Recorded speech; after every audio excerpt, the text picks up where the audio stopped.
اس حوالے سے یہی طے پایا گیا تھا کہ اس موضوع کو 2 نشستوں کے اندر مکمل کیا جائے۔ تو پچھلے درس میں شیخ صاحب نے اس موضوع کو احباب کے سامنے بیان کیا تھا، اور انشاءاللہ آج اس کو مکمل کیا جائے گا۔ شیخ صاحب تشریف لا چکے ہیں اور وضو فرما کے تشریف لاتے ہیں۔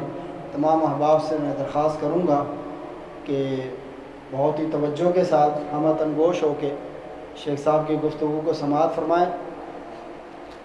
ویسے تو ماشاءاللہ جو بھی موضوع شیخ صاحب اختیار کرتے ہیں بہت ہی احسن انداز میں اس کا حق ادا کرنے کی کوشش کرتے ہیں، لیکن یہ موضوع بہت اہمیت کا حامل ہے۔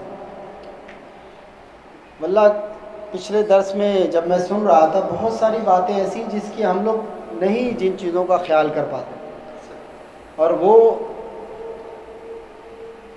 ایسی چیزیں ہوتی ہیں دین سے متعلق کہ بعض چیزوں کا استہزاء کرنا، دین کے بعض شعائر کا استہزاء کرنا، باتوں میں اس کا خیال نہ کرنا، مذاق اڑانا، جن کا عامۃ الناس جو ہے ان کو اس کا ادراک نہیں ہوتا ہے کہ دراصل ہم ان چیزوں کا مذاق اڑا کے دین کا مذاق اڑانا۔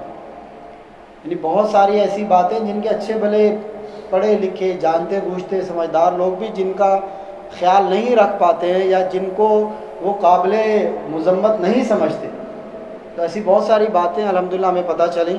تو میں بغیر وقت ضائع کے دعوت خطاب دوں گا فضیلت الشیخ مقصود الحسن فیضی حافظہ اللہ تعالی۔ آپ لوگوں کو اندھیرے میں تو رکھا ہے کہ پسند ہے لوگوں کو اندھیرا؟ وہ تھوڑا سا گرمی کی وجہ سے روشنی ہوتی ہے تو گرمی ہو جاتی ہے۔ اچھا۔ السلام علیکم ورحمۃ اللہ وبرکاتہ۔ رہنے دیں، دکھائی دے رہے ہیں لوگ الحمدللہ۔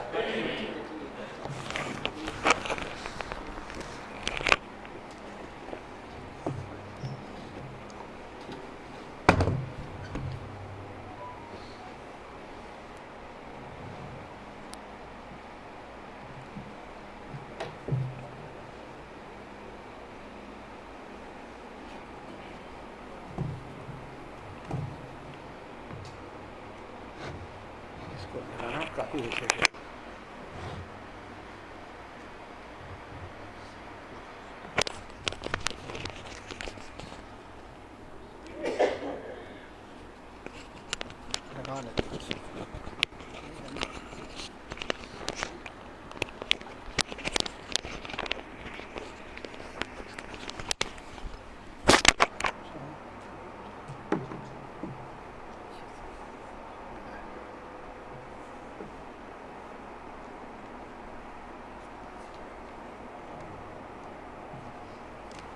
بسم اللہ الرحمن الرحیم۔ الحمد للہ رب العالمین، الرحمن الرحیم مالک یوم الدین، واشہد ان لا الہ الا اللہ واشہد ان سیدنا ومولانا محمدا عبدہ ورسولہ ارسلہ الی الناس کافۃ بشیرا ونذیرا، اما بعد فإن خیر الحدیث کتاب اللہ وخير الهدي هدي محمد صلى الله عليه وسلم وشر الأمور محدثاتها وكل محدثة بدعة وكل بدعة ضلالة وكل ضلالة في النار، فأعوذ بالله السميع العليم من الشيطان الرجيم من همزه ونفخه ونفثه، بسم الله الرحمن الرحيم۔ وقالت طائفة من أهل الكتاب آمنوا بالذي أنزل على الذين آمنوا وجه النهار واكفروا آخره لعلهم يرجعون، سبحانك لا علم لنا إلا ما علمتنا إنك أنت العليم الحكيم، رب اشرح لي صدري ويسر لي أمري واحلل عقدة من لساني يفقه قولي وَاحْلُلْ عُقْدَةً مِّن لِّسَانِي يَفْقَهُوا قَوْلِي۔ عزیز ساتھیو، پچھلی مجلس میں ارتداد اور فتنہ ارتداد سے متعلق ہماری آپ کی گفتگو چل رہی تھی، جس میں اس فتنے کی خطرناکی، دنیا اور آخرت میں اس کے انجام، اور جو سب سے اہم بات تھی وہ یہ کہ ایک انسان کن حالات میں مرتد سمجھا جائے گا۔ وہ کون سے عمل ہیں، وہ کون سے احکام ہیں جن کے چھوڑنے یا جن کے بارے میں کچھ بولنے یا جن کے بارے میں عقیدہ رکھنے یا عقیدے کے اندر متزلزل یعنی شک میں پڑنے سے انسان مرتد ہو جاتا ہے۔ یہ چیز تھوڑی تفصیل کے ساتھ ہم نے رکھی تھی۔ ایک بڑا اہم موضوع رہ گیا تھا جو اس زمانے کے لیے بڑا اہم موضوع ہے، یا جسے آج کی زبان میں کہتے ہیں کہ ایک سلگتا ہوا موضوع ہے اور اس پر توجہ دینے کی ضرورت ہے ہر انسان کو، ہر مسلمان کو، خصوصاً ہر داعی کو۔ تو دیکھیے اس سلسلے میں علماء نے چند باتوں کا ذکر کیا ہے جو تھوڑی وضاحت کے ساتھ میں آپ کے سامنے رکھتا ہوں۔ دیکھیے، سب سے پہلی چیز جو بنتی ہے دین سے مرتد ہو جانے کی، دین سے پھر جانے کی، وہ یہ ہے کہ دین کی صحیح سمجھ نہ ہونا۔ انسان دین کو اچھی طریقے سے سمجھتا نہیں ہے۔ دیکھیے، دین کو اچھی طریقے سے سمجھنے کی دو صورت ہوتی ہے۔ ایک صورت تو یہ ہوتی ہے کہ دین کے بارے میں اس کی معلومات بڑی ناقص یا صرف رسمی حد تک ہیں۔ وہ یہ تو جانتا ہے کہ ہاں بھائی دین اسلام ایک مذہب ہے، وہ یہ جانتا ہے کہ ہم مسلمان ہیں خاندانی طور پر یا کیسے بھی، لیکن اس دین کی روح کیا ہے، اس دین کی اصل حقیقت کیا ہے، اس دین کے فائدے کیا ہیں، اس دین کے چھوڑنے کے نقصانات کیا ہیں، اسے وہ انسان سمجھتا نہیں۔ ایک چیز تو یہ ہوتی ہے۔ دوسری چیز یہ ہوتی ہے کہ وہ سمجھتا تو ہے، وہ جانتا ہے، پڑھتا ہے، لوگوں سے سنتا ہے، لیکن یہ بات اس کے دل میں جاگزی نہیں ہوئی ہے۔ اس کو میں ایک مثال سے سمجھاتا ہوں۔ اس کی خطرناکی کا صحیح اندازہ اس کو نہیں ہے۔ مثال کے طور پر ایک شخص ہے، آپ دیکھیے اس کو میں محسوسات میں اس کی مثال دیتا ہوں۔ ایک انسان سگریٹ پیتا ہے، وہ سگریٹ کا جو پیکٹ خریدتا ہے اس پر لکھا ہوا ہی پڑھتا ہے کہ یہ سگریٹ انسان کی صحت کے لیے نقصان دہ، اس پر لکھ پڑھتا بھی ہے، لوگ اس سے بتلاتے بھی ہیں، لیکن یہ اس کی جو معلومات ہے، اس کو معرفت تو حاصل ہے، لیکن یہ چیز اس کے دل کی گہرائی میں بیٹھی نہیں ہے۔ اس کے برخلاف اگر وہ جائے ڈاکٹر کے پاس اور ڈاکٹر اس کا اچھی طریقے سے معائنہ کرنے کے بعد دیکھے اور کہے کہ تم سگریٹ تو نہیں پیتے، تم کوئی یہ جو نشے والی چیزیں تو استعمال نہیں کرتے، تو وہ فوراً جھجک جائے گا، فوراً وہ کانپ جائے گا۔ اور اگر وہی یہ ڈاکٹر کہہ دے کہ دیکھو یہ تمہارے لیے موت اور زندگی کا معاملہ ہے، تو سگریٹ اس سے اسی وقت چھوٹ جائے گی، وہ پھینک دے گا، پھر ہاتھ نہیں لگائے گا۔ کیوں؟ اب اس کو جو ایک حق الیقین ہونا چاہیے وہ حاصل ہو گیا ہے۔ تو بہت سے لوگ دین کے بارے میں بہت کچھ پڑھتے ہیں، لکھتے ہیں، بحث کرتے ہیں، لیکن ان کے پاس یہ علم جو ہوتا ہے معرفہ کے حق سے ہوتا ہے۔ اسی قسیم کے میں سے جانے والا ایک عبداللہ القسیمی عربی تاریخ میں خاص طور پر ماضی قریب میں بڑا مشہور ہے۔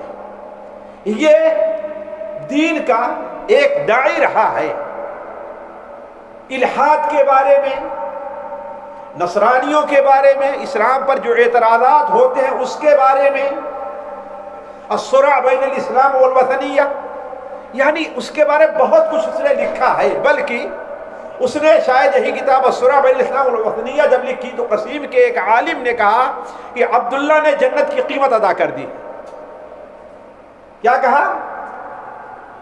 لیکن یہ چیز صرف اس کے ذہن کی آواز تھی، اس کے دل کی آواز نہیں تھی، اس کے ذہن کی آواز تھی۔ ایک وقت آیا کہ وہ اپنے دین سے الحاد کی طرف چلا گیا، دین سے، حتیٰ کہ لوگ اس کی کتابوں سے اس کا رد کیا کرتے تھے، خود اسی کی لکھی ہوئی عبارت سے اس کا رد کیا کرتے تھے۔ تو اسے اسے معلومات تو تھی، لیکن یہ معلومات جو دل کی گہرائی میں اتر جانا چاہیے وہ اس کو حاصل نہیں تھی۔ تو دین کی صحیح سمجھ نہ رکھنا، دین کے بارے میں صحیح معلومات نہ رکھنا، یہ انسان کے بسا اوقات دین سے پھر جانے کا سبب بنتی ہے۔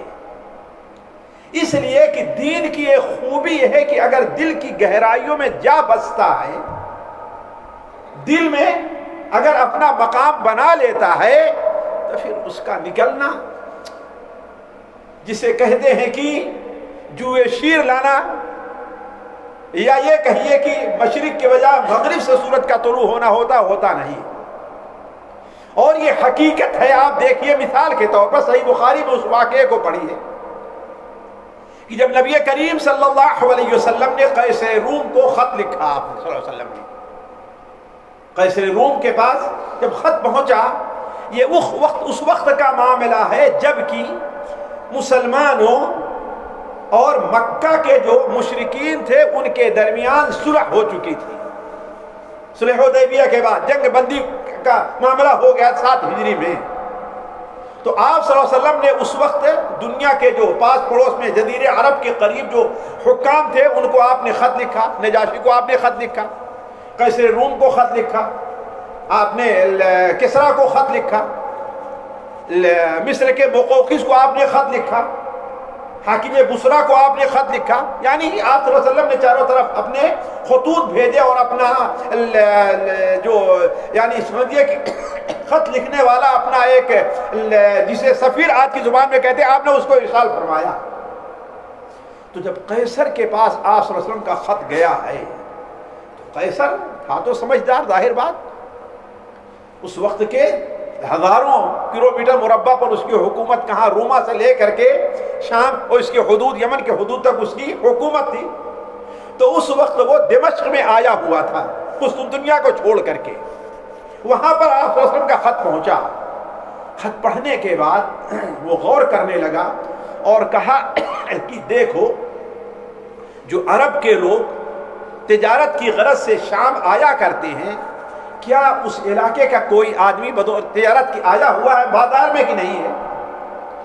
تو لوگوں نے تلاش کیا تو معلوم ہوا کہ ہاں ایک وقت مکہ سے بغرض تجارت آیا ہوا ہے، جس کی قیادت ابو سفیان کر رہے ہیں، جو قریش کے سب سے بڑے سردار، مسلمانوں کے سب سے بڑے دشمن تھے۔ آپ صلی اللہ علیہ وسلم کے خط پر اس نے یعنی قیصر روم نے ابو سفیان کو بلایا اور ان سے سوال کرنے لگا۔ ایک صحیح بخاری کی ہے، دوسری تیسری حدیث ہے، ایک لمبی حدیث ہے، اسے ہر آدمی آسانی سے پڑھ سکتا ہے۔ اس میں اس نے یہ بھی سوال کیا کہ کیا جو لوگ اس پر ایمان لے آتے ہیں، ایمان لے آنے کے بعد کیا کوئی آدمی اس کے دین سے پھر بھی جاتا ہے؟ کوئی آدمی پھر بھی جاتا ہے اس کے دین سے؟ تو ابو سفیان نے کہا کہ نہیں، کوئی پھرتا نہیں ہے۔ اس نے کہا کیا تم نے اس سے پہلے کبھی اس کو جھوٹ بولتے دیکھا ہے؟ کہا نہیں۔ کیا وعدہ خلافی کرتا ہے؟ تو ابو سفیان کہتے ہیں کہ اب تک تو کسی بات میں کچھ ملا نہیں سکا تھا، صرف یہاں پر ہم نے یہ بات ملا دی کہ پتہ نہیں، اب تک ہمارا جو معاملہ رہا ہے کبھی اس نے ایسا نہیں کیا، لیکن اب ہمارا ان کا ایک معاہدہ ہوا ہے، دیکھتے ہیں کہ اس کے اوپر وہ قائم رہتا ہے کہ نہیں قائم رہتا۔ لیکن ایسے سوالات کیے، کیا اس کے خاندان میں کوئی حاکم بھی تھا، بادشاہ تھا جس کی بادشاہ چاہتا ہو؟ تو ہر جگہ سفیان نے اپنے حساب سے جواب صحیح دیا۔ اور جب یہ معاملہ آیا کہ کیا اس کے دین سے کوئی پھر جاتا ہے، تو ابو سفیان نے کہا کہ نہیں، ایک بار اسلام قبول کر لینے کے بعد کوئی پھرتا نہیں ہے۔ تو اس نے اس وقت کیا جواب دیا تھا کہ ہم نے تم سے پوچھا کہ کیا کوئی آدمی اس کے دین کو قبول کر لینے کے بعد مرتد بھی ہو جاتا ہے اس سے ناراض ہو کر کے؟ تو تم نے کہا نہیں۔ تو اس وقت اس نے کہا تھا کذالک الایمان، ایمان یہی چیز ہے، جب وہ دل کی گہرائیوں میں جا بستا ہے تو پھر وہ نکلتا نہیں۔ تو دین کی اگر صحیح سمجھ اور صحیح معلومات انسان کو حاصل ہو جائے، اگر وہ یہ سمجھ جائے کوئی آدمی کہ اللہ تبارک و تعالی ہمیں واللہ یدعو الی الجنۃ والمغفرہ، اللہ ہمیں کس کی دعوت دے رہا ہے؟ جنت کی اور مغفرت کی۔ اگر اسے یہ معلوم ہو جائے اور ہم جس طرف جا رہے ہیں اولئک یدعون الی النار، وہ کس طرف دعوت دے رہے ہیں ہم کو؟ جہنم کی طرف دعوت دے رہے ہیں، تو ایسا مشکل نہیں ساتھیوں۔ یہ بات صرف اسی زمانے تک نہیں، اس زمانے میں بھی اللہ تعالیٰ جس کے دل کو ایمان کے لیے کھول دیتا ہے اس کے بھی یہی کیفیت ہوتی ہے۔ میں ایک عورت کو جانتا ہوں اور میرے بھائی کے گھر والوں سے اس کا بڑا گہرا تعلق رہا ہے اور ہے۔ وہ عورت لڑکی 7 سال یا 10 سال کی تھی، تقریباً 10 سال کی، تو اس کی ماں نے، جو ایک بیوہ تھی، پتہ نہیں کون تھی کیا تھی، اس کو بھی صحیح معلوم نہیں ہے، ایک غیر مسلم کے ہاتھ اس کو بیچ دیا۔ چونکہ یہ لڑکی جسم کے لحاظ سے اس کی اٹھان بڑی اچھی تھی، خوبصورتی اللہ تعالیٰ نے اسے بہت اچھا دیا تھا، تو اس ہندو پیسے والے نے اسے اپنی بیوی بنا لیا اور شادی کر لی اس سے، اور اس کا نام بھی بدل دیا۔ لیکن وہ چونکہ ایک اردو میڈیم اسکول میں اپنے بچپن میں 10 سال 12 سال تک پڑھ چکی تھی، اردو پڑھنا لکھنا، اس لیے اسے یہ ہوش تھا کہ میرا کیا نام ہے، میرا اصل کیا نام ہے، لیکن والدہ نے بیچ دیا، چلی گئی اور وہ رہنے لگی، یہاں تک کہ اسی درمیان اس کے 2 بچے 2 بچیاں بھی ہو گئی۔ اور تعجب کریں گے، وہ شخص اسے ایک بالکل رانی کے طریقے سے رکھتا تھا، اللہ نے اسے پیسہ دیا تھا تو ہر قسم کی نعمتوں میں اس کو رکھے ہوئے تھا، ہر قسم کی چیزیں کھانے کی، یعنی دنیا کی ساری آسائش اس کو حاصل رہی ہے، کوئی چیز ایسی نہیں جو اس کو ملی نہ ہو، ڈرائیور الگ ہے، گھر الگ ہے، سب کچھ ہے۔ لیکن جانتے ہیں یہ جو بڑے لوگ ہوتے ہیں پیسے والے، یہ بظاہر چاہے جتنے پاک صاف بنے رہیں، ہے نا، لیکن ہر روز ان کی نظر کسی دوسرے پر ہوا کرتی، الا ماشاء اللہ۔ تو اس نے محسوس کیا کہ اب تک جو ہماری طرف ان کی توجہ تھی اب پہلے کی طرح نہیں رہ گئی، تو اب گھر میں تھوڑا رہی ہے بامبے کی سڑکوں پر، تو اس طرف سے جا رہی ہے، ظاہر بات ہمارے یہاں ڈرائیونگ کس طرف سے ہے؟ بائیں طرف سے ہے نا، اس طرف سے جا رہی ہے اور دیکھتی ہے کہ یہاں پر ایک صبح کا وقت ہے، ایک بابا بیٹھے ہوئے ہیں اور وہ لوگ بتا رہے ہیں جیسے ہمارا ہوتا ہے، آپ کی قسمت کیسی ہے، یہ ہے وہ ہے۔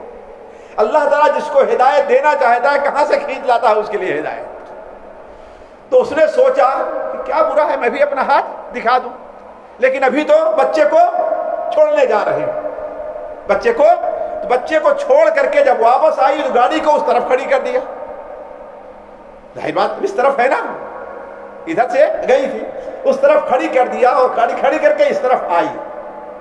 اب ظاہر بات ہے اس کے لباس سے، اس کی حیت سے، چہرے سے اندازہ لگ رہا ہے کوئی عام عورت نہیں ہے، یہ کوئی، ظاہر بات ہے چہرہ بتاتا ہے انسان کا، اس کی کیفیت کو، اس کے دل کیفیت کو۔ تو جب دیکھا کہ وہ فارغ ہوا تو کہتا ہے بابا آپ میرا ہاتھ دیکھیں گے؟ ہاتھ دیکھنے دیا تو کہا بیٹا تمہارا کیا نام ہے؟ تو کہتی میرا نام شبانہ ہے۔ تم مسلمان ہو؟ کیا کہا؟ تم مسلمان ہو؟ کہا کہ ہاں، اس لیے کہ اپنا نیا نام نہیں بتایا جو اس کو ہندو بن کر کے پریا اس کو کہا کرتا تھا، اس کا شوہر نہیں بتایا۔ کیا بتایا میرا نام کیا ہے؟ کہا تم مسلمان ہو؟ کہا کہ ہاں ہم مسلمان ہوں۔ تو شیطان بھی کبھی کبھار کیا ہے، حق اور سچ بولتا ہے۔ تو اس نے کہا کہ تمہارا سارا علاج تمہاری کتاب جو قرآن ہے اس میں موجود ہے، تمہارا سارا علاج کس میں؟ تمہاری کتاب کے اندر موجود ہے۔ بس اتنا کہا وہ چلی آئی۔ سوچنے لگی کہ میرا علاج میری کتاب میں موجود ہے۔ اس نے اپنے ڈرائیور کو پیسے دیا اور کہا جاؤ محمد علی روڈ جہاں اردو کتابیں بکتی تھی وہاں سے قرآن مجید ترجمہ کے ساتھ ایک لے کر کے آؤ۔ لا کر کے دیا اسے قرآن مجید. اب چونکہ اردو پڑھی ہوئی تھی بچپن میں لہذا وہ پڑھنے لگی. اب ذرا سوچیے, اب سوچ بدل گئی قرآن پڑھنے کی. کیوں؟ اس لیے کیا کہا گیا تمہارا علاج کہاں ہے؟ اسی کتاب میں ہے. اب اس کے پڑھنے کی سوچ بدل گئی ہے. پہلے طرح نہیں جیسے لوگ ہم اور آپ عام طور پر پڑھتے رہتے ہیں, روزانہ 1 پارہ 2 پارہ پڑھتے ہیں. نہیں, اس کی سوچ دوسری ہو گئی, پڑھنے لگی. یہاں تک کہ سورہ بقرہ کی اس آیت پر پہنچتی ہے کہ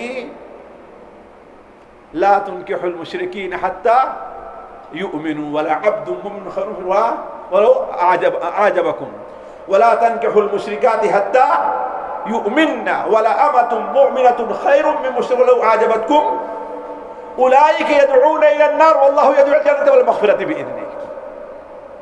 اس آیت کے اوپر پہنچی کہ مشرکین سے شادی نہ کرو یہاں تک کہ وہ ایمان لے آ لیں.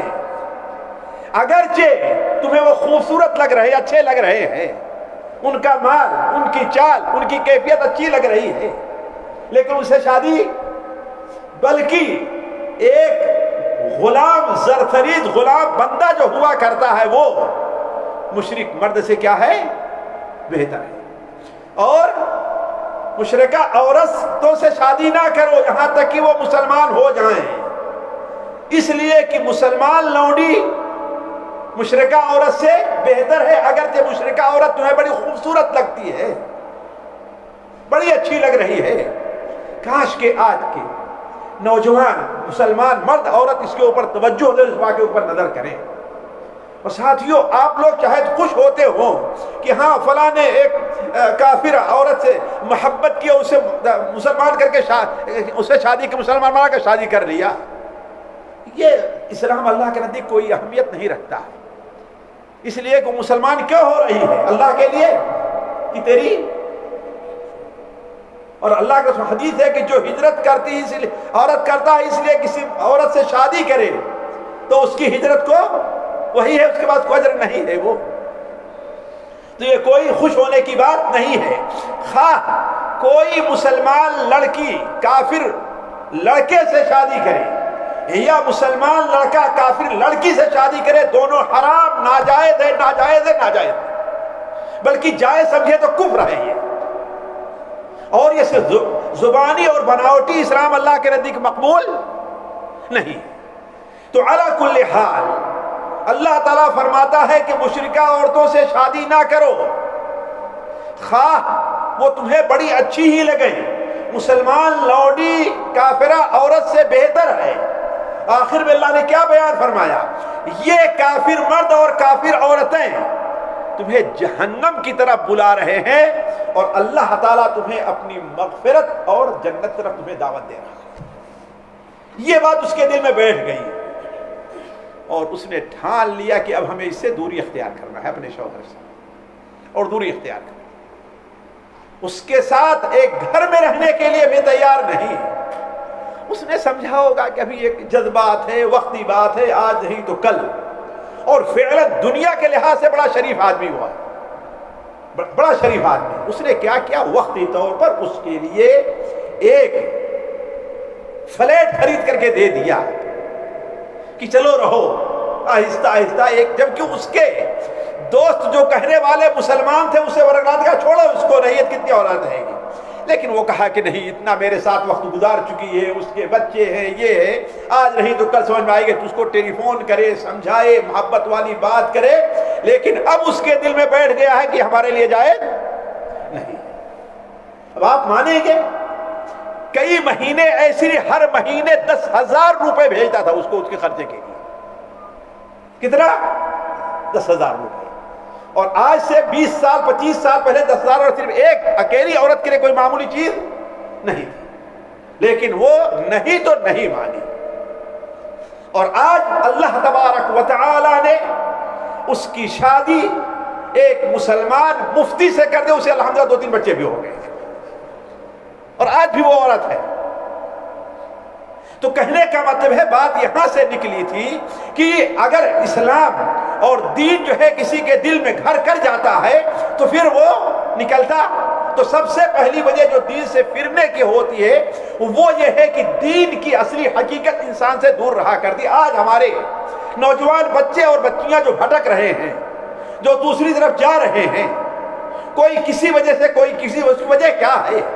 وہ صرف رسمی طور پر مسلمان ہے، بس صرف مسلمان پاسپورٹ کی حد تک ہیں، بس صرف مسلمان ختنے کی حد تک ہیں، بس باقی نماز اگر جمعہ کہیں پڑھ لیا تو پڑھ لیا، رسمی طور پر اگر نماز چلے گئے تو چلے گئے، لیکن جو اصل روح نماز کی ہونی چاہیے، جو اصل اسلام کی روح ہونی چاہیے، وہ ان کے اندر پائی نہیں جا رہی ہے۔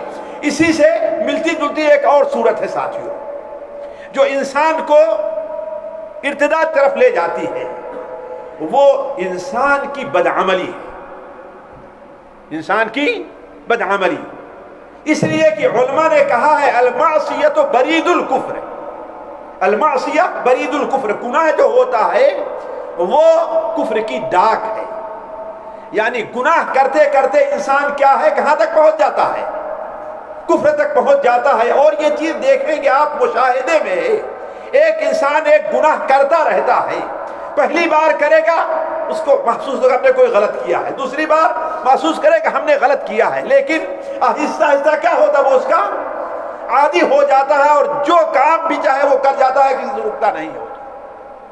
اسی لیے اللہ تبارک و تعالیٰ ارشاد فرماتا ہے کہ وَمَن يُشَاقِقِ الرَّسُولَ مِن بَعْدِ مَا تَبَيَّنَ لَهُ الْهُدَىٰ وَيَتَّبِعْ غَيْرَ سَبِيلِ الْمُؤْمِنِينَ نُوَلِّهِ مَا تَوَلَّىٰ وَنُصْلِهِ جَهَنَّمَ وَسَاءَتْ مَصِيرًا۔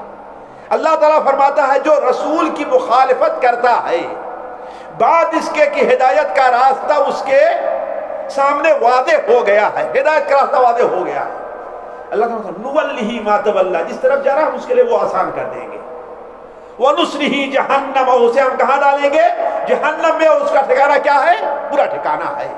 تو انسان بسا اوقات بدعملی کا شکار رہتا ہے، گناہ کرتے کرتے کرتے کرتے۔ ساتھیوں یہ وقت نہیں ہے کہ آپ کے سامنے بتاؤں، ورنہ بہت سے ایسے مشاہدات ہیں کہ لوگوں کا انتقال کلمہ کفر کے اوپر ہوتا ہے، کلمہ کفر کے اوپر۔ ابھی چند سال پہلے ایک خبر آئی تھی کہ ایک جوان جو فعلاً اس کی زندگی عام طور پر باہر فلپین، اوروپا، یورپ کے سفر طرف گزرتی تھی، آیا ایک بار باہر ہی سے وہ بیمار ہو کر کے آیا یہاں ہاسپٹل میں۔ جب وہ بیمار ہوا اور یہ محسوس ہوا کہ اب اس کی روح نکلنے والی ہے، تو بسا اوقات ڈاکٹر کچھ نیک ہوتے ہیں، انہوں نے اسے کلمہ شہادت، آخر میں اس نے کیا کہا کہ انا اکفر بہذا الکتاب، اس کتاب کا کفر کرتا ہوں، یعنی قرآن مجید۔ تو کہنے کا مطلب یہ ہے کہ اسی سے ملتی صورت کیا ہے، وہ یہ ہے، یعنی بدعملی ہے، انسان بدعملی کا شکار ہو تو آہستہ آہستہ کہاں تک پہنچا، کفر تک پہنچ جایا کرتا ہے۔ دوسری چیز ساتھیوں جو انسان کو دین سے مرتد ہونے کا سبب بنتی ہے، وہ یہ ہے کہ مسلمانوں کے ساتھ کافروں کا مکر اور فریب۔ فرق سمجھیں گے، کوشش الگ ہے اور مکر اور فریب الگ ہے۔ مکر فریب کیا ہے؟ جیسے اس کی مثال دیتا ہوں عہد نبوی سے، اللہ تعالیٰ قرآن مجید میں ارشاد فرماتا ہے وَقَالَتْ طَائِفَةٌ مِّنْ أَهْلِ الْكِتَابِ آمِنُوا بِالَّذِي أُنزِلَ عَلَى الَّذِينَ آمَنُوا وَجْهَ النَّهَارِ وَاكْفُرُوا آخِرَهُ۔ اہل کتاب کی ایک جماعت نے کہا، کیا کہا؟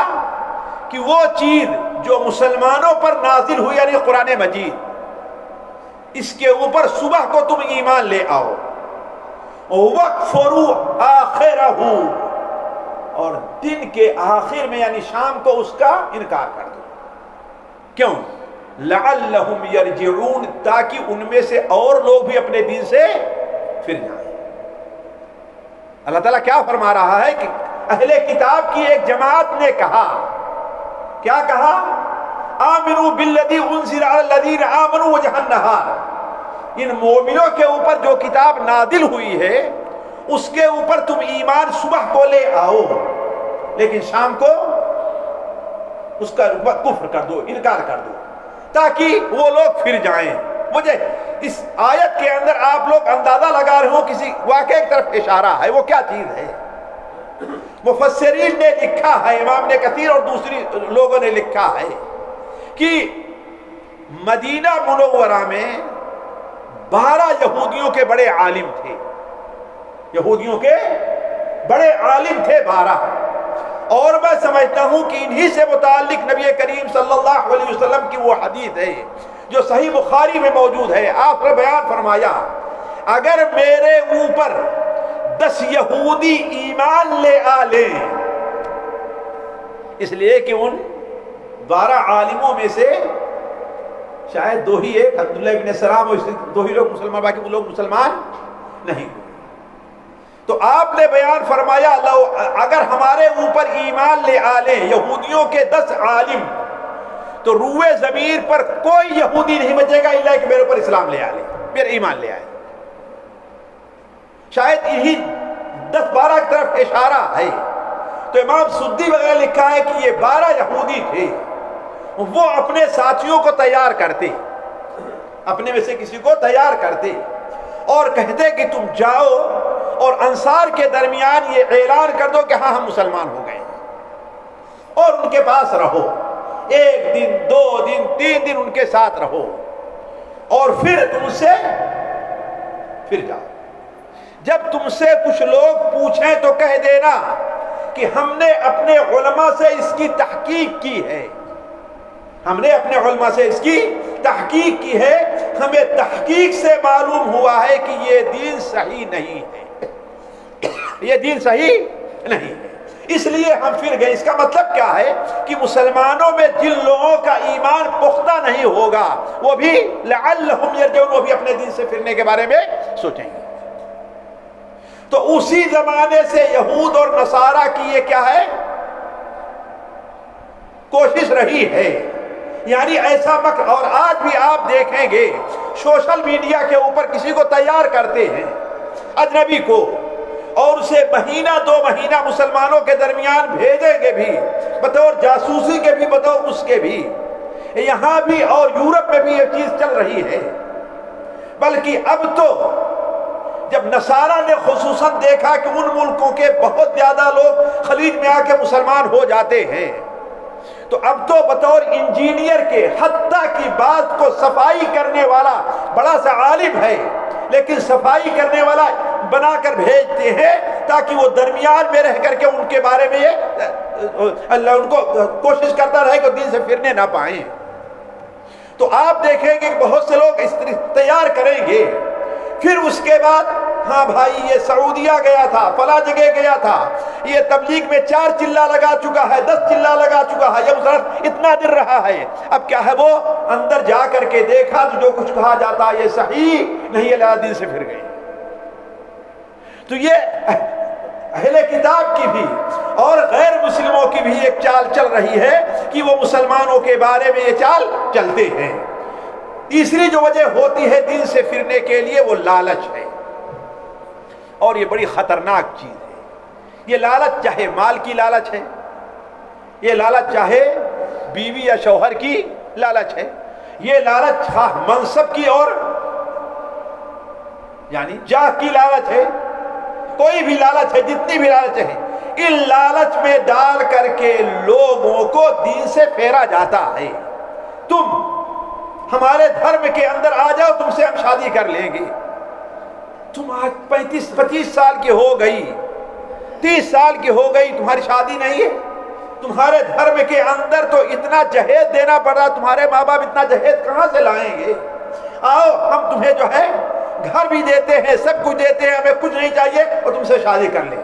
محبت کے جال میں پھنسایا، اور اس طریقے سے اس کو اسی طریقے سے لڑکا، اسے نوکری نہیں مل رہی ہے، لہذا اسے یہیں پر ساتھیوں بعد لوگوں نے بتایا اپنے ساتھی کے بارے میں، ہمارے ملکوں سے آیا ہوا ایک شخص ہے کہ جس کمپنی میں کام کر رہا تھا، اس کمپنی کا اصل جو بڑا تھا باز تھا وہ نصرانی تھا. وہ اس لڑکے کو اپنے قریب کرتا گیا، یہاں تک کہ ہمارے آپ کے ملکوں ہی کا آیا ہوا لڑکا جس نے دیکھا اس نے بتایا ہے، یہاں تک کہ دیکھا کہ ایک دن وہ اپنے گلے میں سلیب پہن کر کے آ رہا ہے. کیوں؟ اس لیے کہ اس کو لالچ دیا کہ تم اس طریقے سے قریب آؤ، تمہیں ہم جو ہے اسی کمپنی میں اونچے منصب اور مقام پر رکھتے جائیں گے. تو یہ جو لالچ ہے یہ بڑی بری بلا ہے. اسی لیے ہمارے نبی صلی اللہ علیہ وسلم نے ارشاد فرمایا ایاکم والشح فانه اهلك من كان قبلكم. تم شح یعنی بہت بڑی، یعنی اسے کہتے ہیں وہ لالچ جس کی وجہ سے انسان اپنا سب کچھ قربان کر دے. اس سے تم بچو، اس لیے کہ وہ تم سے پہلے لوگوں کو ہلاک کر چکی ہے اور تمہیں بھی خطرہ ہے ہلاک کر دے گی۔ اور ایک مومن کو خاص طور ساتھیوں اس زمانے میں، اور ایک پڑھے لکھے انسان کو، اور خصوصاً ان لوگوں کو جو کسی طرح سیاست میں رہا کرتے ہیں، خصوصاً ان لوگوں کو جو کسی طریقے سے اس معیار کے رہتے ہیں کہ لوگوں کی قیادت کر رہے ہیں، چاہے علم کے طور پر ہے یا سیاست کے طور پر۔ نبی کریم صلی اللہ علیہ وسلم کی اس حدیث کو ہمیشہ سامنے رکھنا چاہیے۔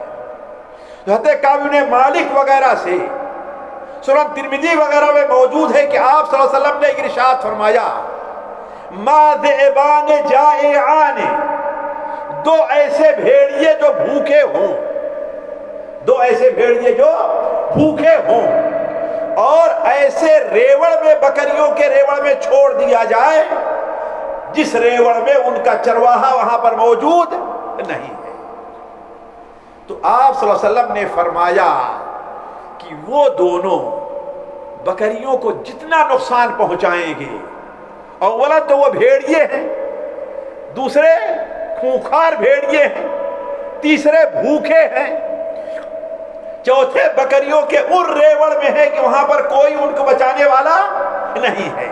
یہ چاروں چیزیں جمع ہیں۔ آپ نے بیان فرمایا یہ دونوں بھیڑیے ان بکریوں کو اتنا نقصان نہیں پہنچا سکتے جتنا نقصان انسان کو اس کی حرص پہنچاتی ہے۔ کس چیز کی حرص؟ مال کی اور منصب کی حرص۔ انسان اگر مال کا لالچی ہو جائے یا انسان کرسی کا لالچی ہو جائے تو ان دونوں کی لالچ انسان کو جتنا نقصان پہنچا سکتی ہے اتنا نقصان دو بھوکے بھیڑیے بھی بکریوں کو نہیں پہنچائیں گے۔ اور اگر آج آپ دیکھیں ساتھیوں، اس سلسلے میں کرسی کے لیے ایک سیاسی جو ہوتا ہے وہ قتل بھی کروا دیتا ہے اپنے سامنے والے کی، بات غلط ہے کہ نہیں؟ اور وہ چھپ کر کے جو چالیں چلتا ہے، جائز ناجائز، علامہ الحفیظ، جھوٹ بولنا، کہ اس کو تو چھوڑ ہی دیجیے آپ۔ اور بدقسمتی سے آج یہ صورتحال ہمارے دینی طبقے کے اندر بھی چلی جا رہی، جو لوگ صدر کے اور اس کے جو لالچی ہوا کرتے ہیں وہ اخلاق وغیرہ ساری چیزوں کو چھوڑ دیتے ہیں۔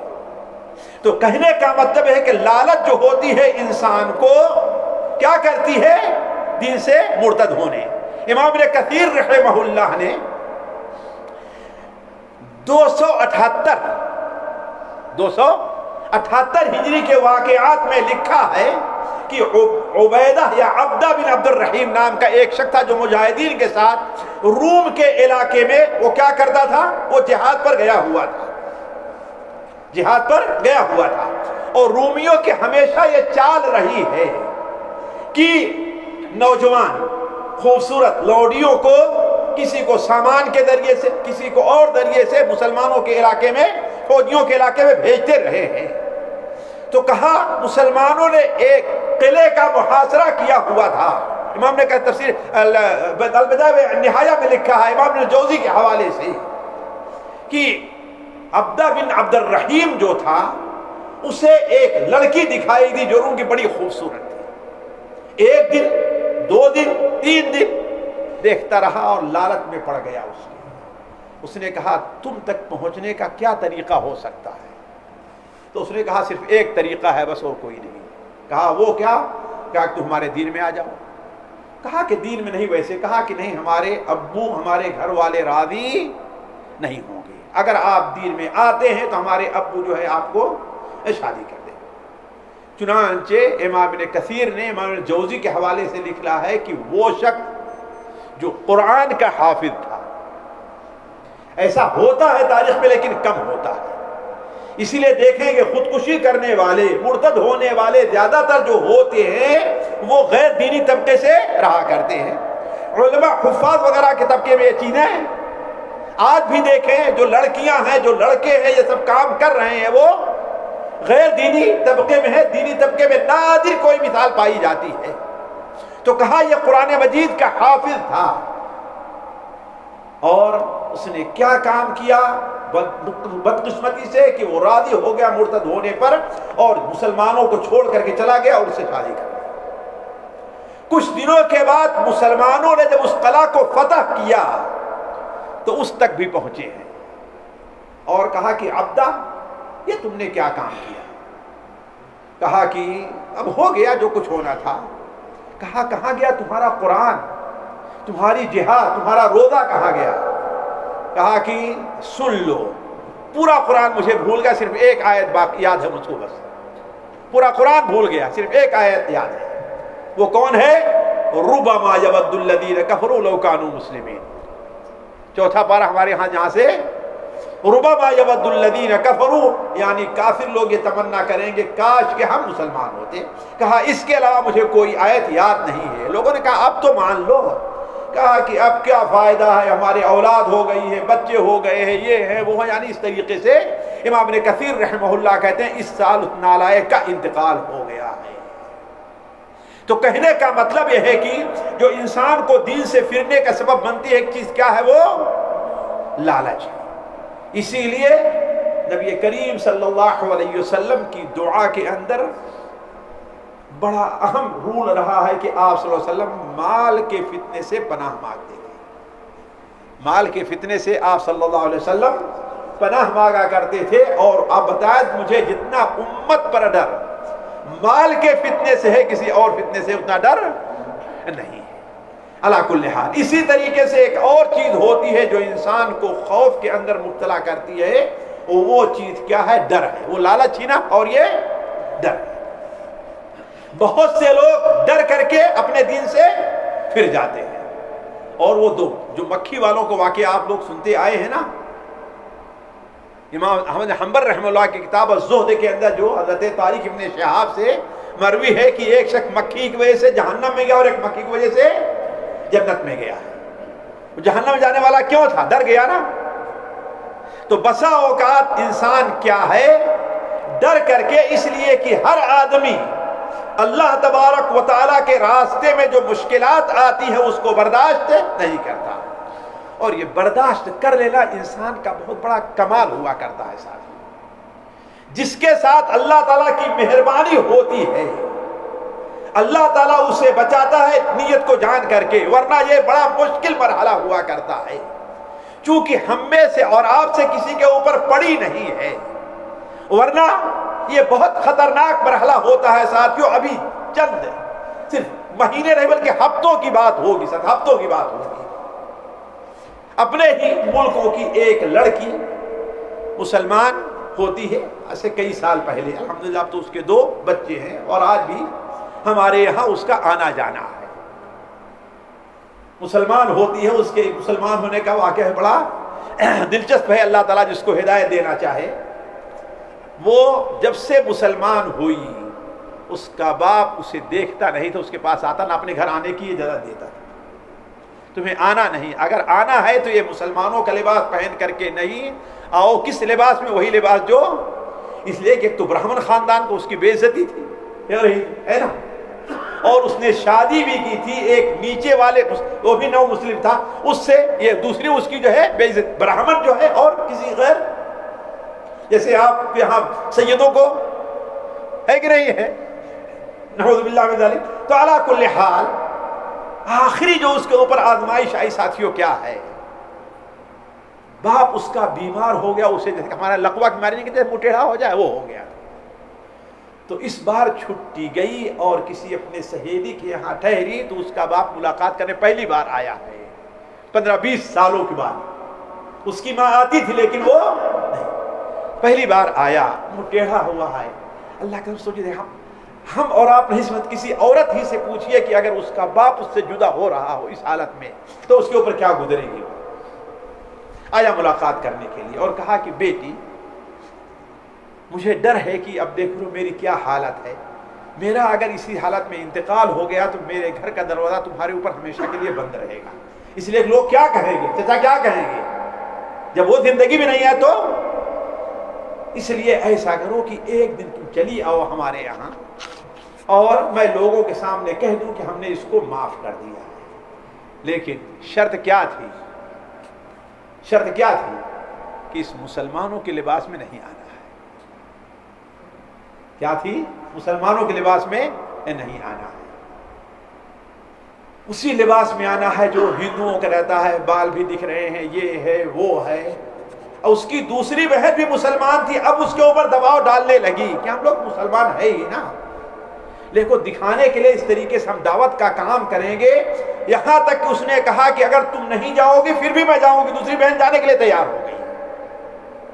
اب وہاں سے ٹیلی فون کرتی ہے کہ انکل آپ مجھے کیا جواب دیتے ہیں؟ ہم نے کہا دیکھو تمہارے جذبات کی قدر کرتے ہوئے میں صرف اتنا کہہ سکتا ہوں کہ اگر صرف محارم رہیں، تمہارے چاچا رہیں، تمہارے ماموں رہیں، تمہارے والد رہیں، تمہارے بھائی رہیں، تو اگر بہت ہے تو تم ٹھیک ہے پورا اپنا ڈھکر، صرف چہرہ، اس لیے کہ چہرے کو بعض علماء نے کہا کہ میں اگرچہ اس کو سمجھتا ہوں کہ چہرہ بھی ڈھکنا پردے میں ہے، لیکن بعض علماء تمہاری جو کیفیت میں یہ کہہ سکتا ہوں اس کے علاوہ تمہارے لیے جائز نہیں ہے. ہم نے کہا تم نے بڑی قربانیاں دی ہیں، یہ بھی تمہارے اوپر ایک آزمائش ہے. آخر میں جو ایک جملہ میرے اوپر بہت بھاری پڑا ساتھیو، آخر جملہ اس نے جو پوچھا تھا، آنکھ میں آنسو لاتے ہوئے بھرائی ہوئی باتیں کہا کہ آخر انکل آپ مجھے کیا مشورہ دیتے ہیں؟ اب آپ سوچئے، یہ میرے لیے بہت بھاری تھا اور اس کے لیے میرا جواب سننا ہی بہت بھاری تھا.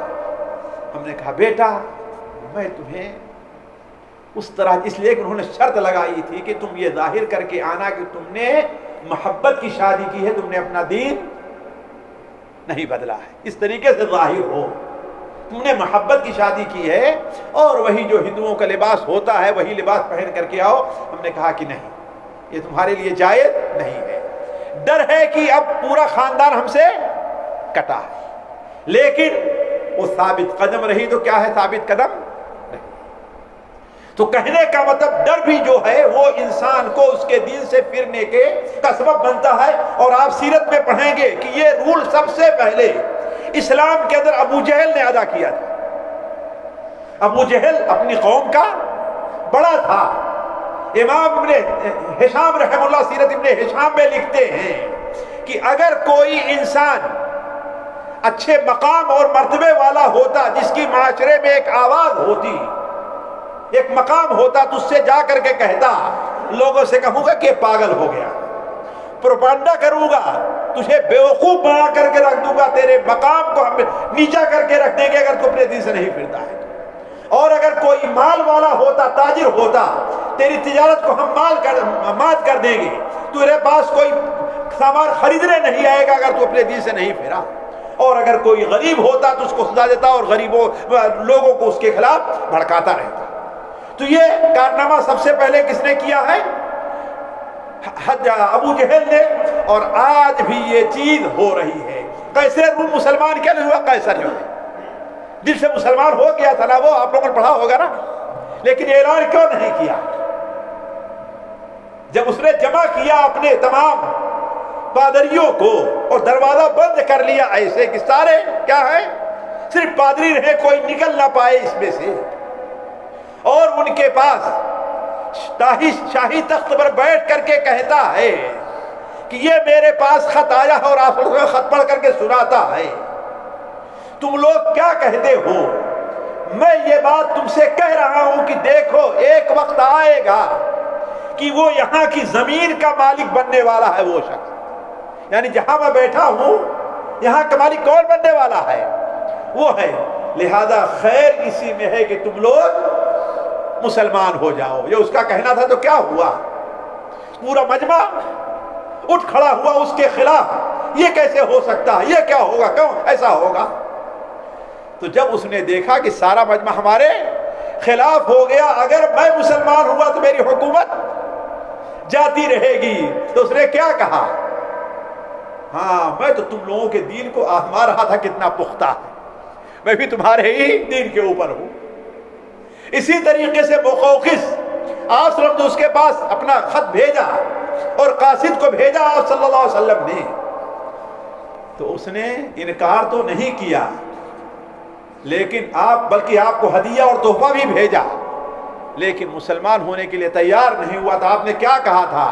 قَضَّنَّ الْخَبِيثُ بِمُلْكِهِ، اس خبیث کو اپنے ملک کی پڑی ہوئی ہے کہ ہمارا مسلمان ہو جاؤں گا تمہاری بادشاہت چھین جائے گی۔ تو بسا اوقات جو ڈر ہوتا ہے وہ انسان کو کہاں اس کے دین سے پھرنے کا سبب بنتا ہے، اور آج یہی چیز ہے بہت سی۔ آج بہت سے لوگ ساتھیوں پوری دنیا کے اندر جتنے سیاسی لیڈر ہیں وہ جس ملک میں جاتے ہیں جہاں ہوتا ویسے ہی بن جایا کرتے ہیں۔ وہ قبروں پر چادر بھی چڑھا دیں گے، ہے کہ نہیں ہے؟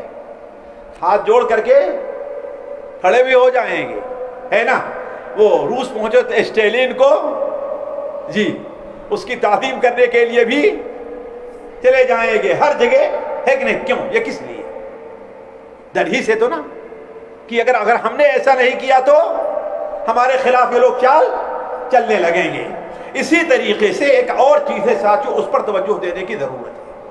مسلم معاشرے میں فکری مذاہب کا عام ہونا۔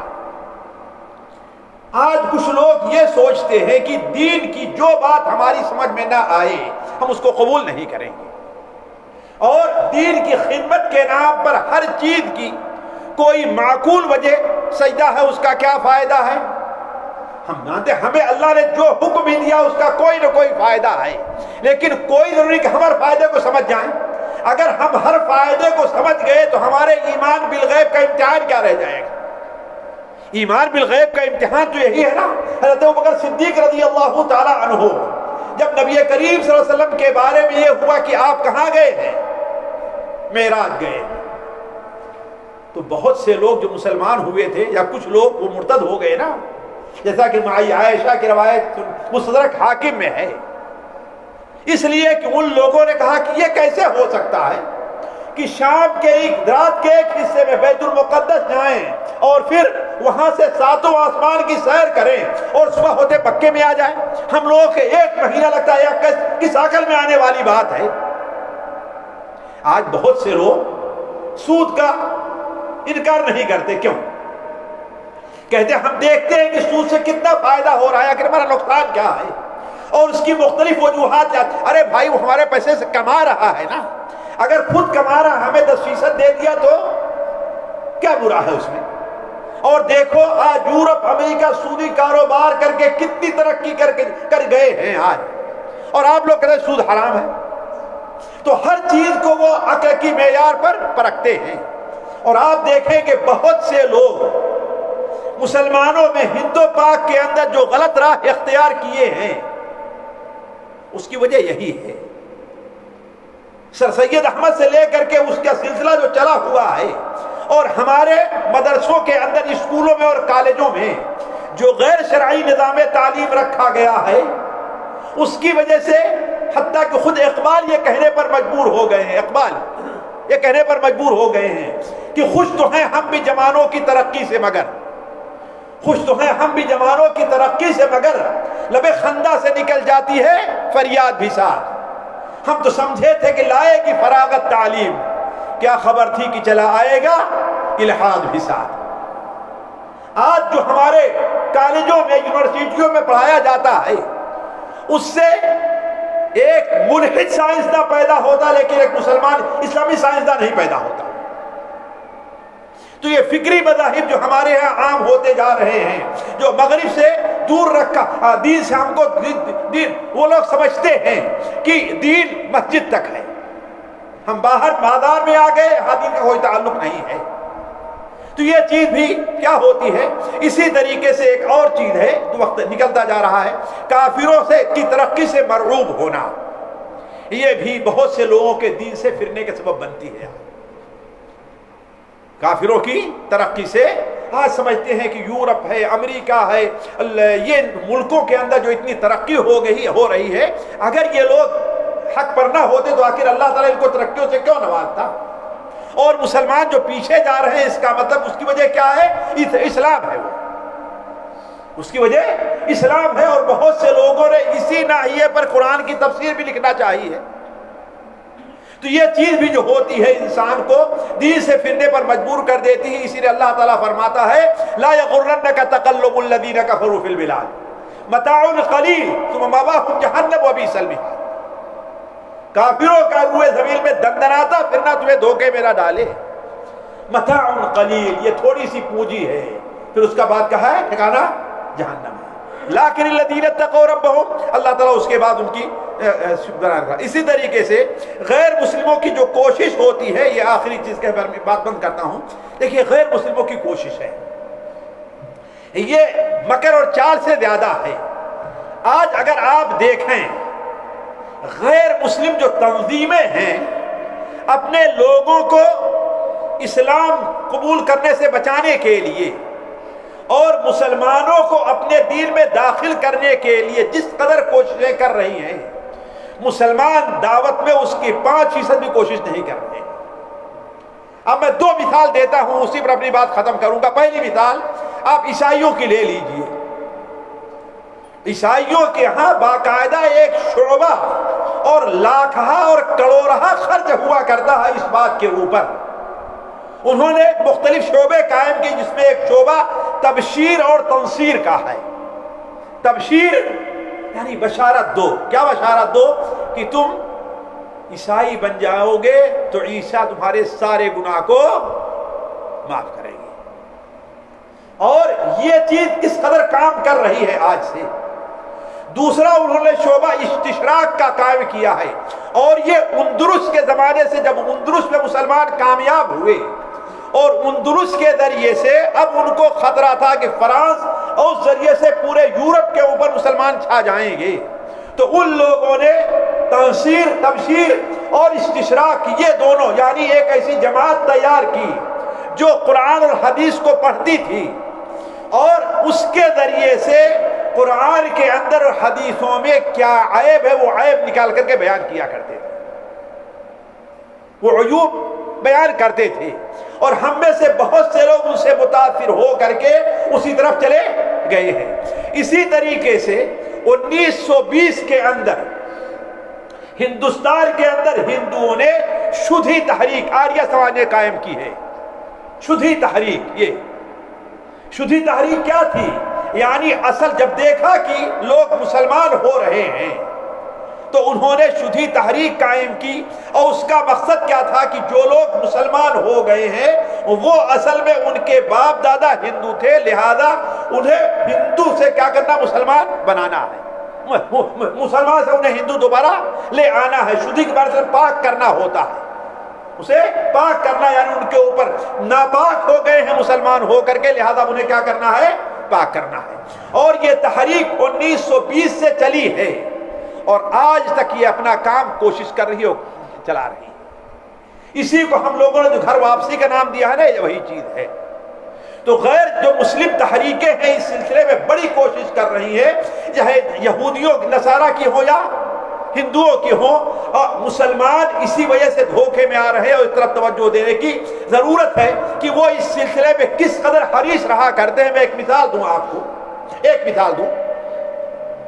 اللہ کے رسول صلی اللہ علیہ وسلم جب غزوہ تبوک میں جا رہے تھے تو آپ نے عام اعلان کر دیا تھا جانے کے لیے. منافقین کے علاوہ سارے مسلمان گئے تھے، اور سچے مسلمانوں میں 3 آدمی تھے جو نہیں جا سکے، ہے نا؟ کعب ابن مالک، ہلال ابن امیہ، اور ایک مرارہ ہے کیا ان کا نام تھا. یہ 3 تھے جو نہیں جا سکے، یہ تینوں نہیں جا سکے. یہاں تک کہ واپس آنے کے بعد اللہ کے رسول صلی اللہ علیہ وسلم کے جب آپ نے ان کو بلایا ان لوگوں کو، تو منافقین آئے اور جھوٹا بہانہ کر کے نکل گئے. اللہ نے قرآن مجید وجاء المعذرون، اس کا 11واں پارہ جو ہے اس کے پہلے اور ایک صفحہ پہلے اور صفحہ بعد اسی چیز کا تذکرہ ہے. تو حضرت کعب بن مالک بھی انہی لوگوں میں تھے. انہوں نے کہا اے اللہ کے رسول صلی اللہ علیہ وسلم، اگر میں کسی دنیاوی آدمی کے پاس بیٹھتا تو اللہ نے مجھے بحث کرنے کا طریقہ دیا ہے، وہ اسے بحث کر کے نکل جاتا، لیکن آپ سے آج بحث کر کے نکل جاؤں گا، آپ راضی ہو جائیں گے، لیکن اللہ تعالیٰ ہم سے راضی نہیں ہوگا. لہذا حقیقت یہ ہے کہ میرے سامنے کوئی عذر نہیں تھا. آپ نے کہا تم نے سچ کہا ہے، اور 2 اور ساتھی انہوں نے سچ کہا اور کہا جاؤ تمہارا معاملہ اللہ کے سپرد ہے۔ 1 مہینہ 40 دن گزر گئے، اللہ کے رسول ان سے باتیں نہیں کرتے تھے، حضرت یہاں تک کعب بن مالک کہتے ہیں کہ ایک دن ابو قتادہ ہمارے جو بڑے دوست تھے دروازہ نہیں کھولے تھے، میں ان کی دیوار کو پھاند کر کے ان کے باغچے میں پہنچ گیا، ان سے سلام کیا لیکن سلام کا جواب نہیں دے رہے ہیں۔ کیوں؟ اس لیے کہ اللہ کے رسول منع کر دیا تھا۔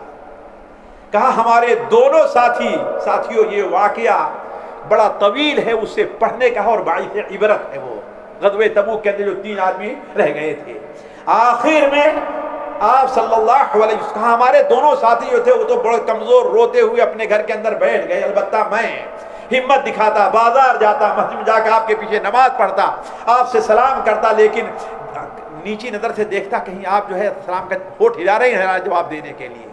اور کہا جب میں دوسری طرف متوجہ ہوتا تو اللہ کے رسول صاحب میری طرف دیکھتے رہتے، اور میں اس کو محسوس کرتا کہ آپ چاہتے ہیں لیکن اللہ کا حکم نہیں ہے، اس لیے آپ ہم سے بات نہیں کر رہے ہیں۔